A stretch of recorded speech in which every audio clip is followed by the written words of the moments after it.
Hi, ಇದು ನನ್ನ ಮೊದಲನೇ ಲಾಗ್. ಈ ಲಾಗಲ್ಲಿ ಡಿನ್ನರ್ಗೆ ಅಂತ ಬದನೇಕಾಯಿ ಭರ್ತಾ ಮಾಡ್ತಿದ್ದಾರೆ. ಸೊ ಬದನೇಕಾಯಿ ಭರ್ತಾ ಹೆಂಗೆ ಮಾಡೋದು ಅಂತ ನೋಡೋಣ ಬನ್ನಿ. ಮೊದಲು ಬದನೇಕಾಯಿನ 4 ಭಾಗ ಆಗಿ ಕತ್ತರಿಸ್ಕೊಂಡು ಅದ್ರ ಮೇಲೆ ಎಣ್ಣೆ ಸವರಿ ಗ್ಯಾಸಿನ ಮೇಲೆ ಇಟ್ಟು ಸುಡಬೇಕು. ಅದು ಫುಲ್ ಸುಟ್ಟು ಕಪ್ಪಾಗಿ ಕನ್ವರ್ಟ್ ಆಗಬೇಕು. ನನ್ನ ಅಕ್ಕ ಮಾಡ್ತಿದ್ದಾರೆ. ಸೊ ನಾನು ಅದನ್ನು ನೋಡಿಕೊಂಡು ಸೆಲ್ಫಿ ತೊಗೊತಿದ್ದೀನಿ.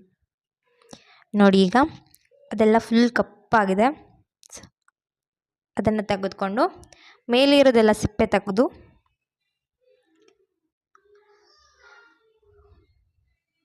ತೆಗೆದಾದ್ಮೇಲೆ ಅದರ ತುಂಬನ್ನು ಕತ್ತರಿಸ್ಕೊಂಡು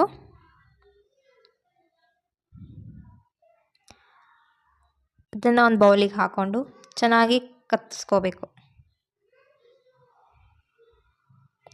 ಹಾಗೆ ಅದಕ್ಕೆ ಒಂದು ಈರುಳ್ಳಿ, ಒಂದು ಟೊಮೆಟೊ,